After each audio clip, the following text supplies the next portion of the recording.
Hindi ba ako pwedeng magbayad ng card or is your card machine not working? Pwede naman po, sir. Kaya lang kasi naisip ko, baka may supli kayo, sana pwede yung itip sa akin, di ba? What? Ay, sarap pa. Sir, ito na po yung bill ninyo. Cash or card payment po? Cash na lang. Ako Okay. Ito nga pala.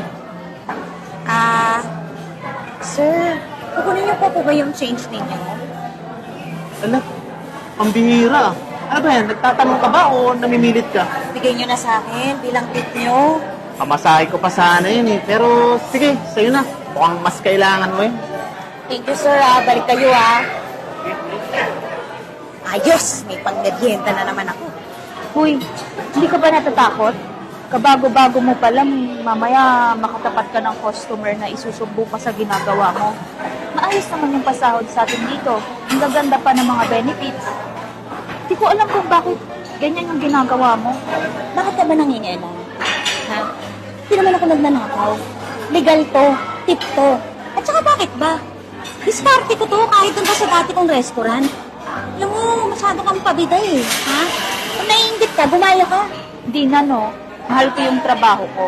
Isa pa, may kusa yung mga customer na yan. Hindi mo nga alam mamaya kailangan pa pala nila yung pera. Saka pasalamat na lang ako kung magbibigay sila. Kung hindi, edi salamat pa rin. Ganun dapat. Ikaw yun, ha?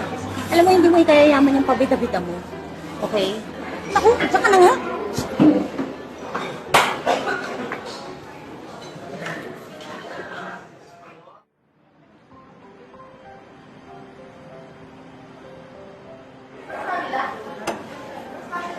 Hello po, sir. Here's your change po. Thank you. By the way, I'm a friend of the owner here sa restaurant na to. Ay, talaga po, sir? Mr. RJ Salunga. Please extend to him that I really like the service here sa restaurant. Yung mga staff, very accommodating. And the food is very great. Nako, thank you po, sir. Actually, hindi ko po talaga nami-meet si boss. Kasi bago pa lang po ako. Pero I will surely tell him po all your comments. Well then, I have to go. Thank you po, sir, for coming. Here's my tip nga pala. Para sa pag-aasikaso sa akin. Hala, sir, ang laki naman po nito. Paghati-hatihan nyo na lang ng mga kasama mo. Okay, sige po, sir. Naku, maraming salamat po ulit. Malaki po talaga siya, pero thank you so much po, sir. Ano ka ba? Don't worry about it. Malit lang na bagay yun. And deserve nyo yun dahil sa hard work mo. Asya, I have to go. Thank you so much, sir. Balik po kayo, ha? Have a good evening po. Ayos. Malaki-malaki ang kota ko na yun, ha? O Jane, salamat Mauna na nga pala ako. Tsaka, nag-iwan nga pala ako ng tip dun sa kasama mo. Pagkati-hatihan nyo na lang. Wow, salamat po, sir, ha? Sige po, ingat po kayo. Sige, welcome, ingat.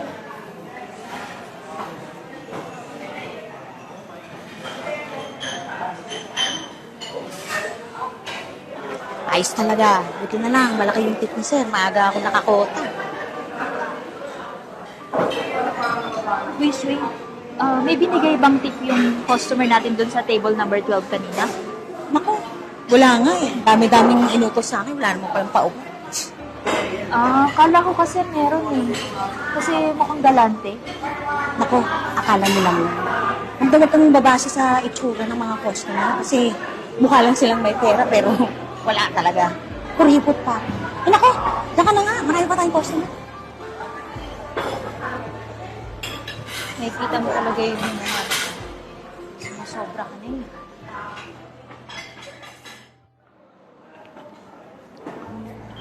Hello po, sir. Good evening. Here's your bill. Cash or card payment? I'll pay card. Sir, hindi po ba pwedeng cash payment na lang? Why? Hindi ba ako pwedeng magbayad ng card or is your card machine not working? Pwede naman po, sir. Kaya lang kasi naisip ko, baka may supli kayo, sana pwede yung itip sa akin, di ba? What? Seryoso ka? Obligado ba yung mga customer ninyo na bigyan kayo ng tip? As far as I know, hindi naman, di ba? Kasi, nag-agree ka sa pinirmahan mong kontrata at hindi kasama ang tip ng mga customer dyan. Am I right? Dami-dami mo namang sinasabi. Pakadamot mo naman, Mr. RJ Salunga? Yung may-ari ng restaurant na to? Yes, you're right. Ako nga. And I'm very disappointed sa ginawa mo. Oh, sorry, sir. Hindi na po mauulit. Hindi ko naman po kasi alam na kayo si Mr. RJ Salunga. Alam mo, Miss Wei, sinabi na lahat sa akin ni Miss Jane. And I was very alarmed. Kasi hindi ko pwedeng itolerate yung mga ganitong klase ng attitude sa bar and restaurant ko. Ako man ang owner, or even if I'm just a regular customer, hindi mo dapat ginagawa yung ganyan. Kasi pinapasahod namin ng tama yung mga staff namin dito. Sir, sorry po. Hindi na po talaga mauulit. I checked your work experiences at napag-alaman ko kaya ka tinatanggal sa mga previous jobs mo dahil sa ganyang attitude mo. Alam mo, baguhin mo ugali mong yan, Miss Wei. Kasi hindi magtatagal, wala nang tatanggap at pagsisisihan mo yan sa huli. Sir, sorry po talaga. Magbabago na po talaga ako. Hindi na po mauulit.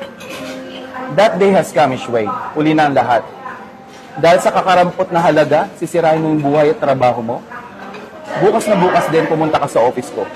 Kunin mo yung last settlement mo because you're terminated, effective immediately. Makakaalis ka na.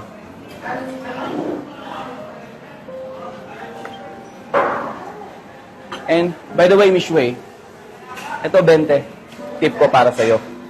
Para pamasahin mo pa uwi.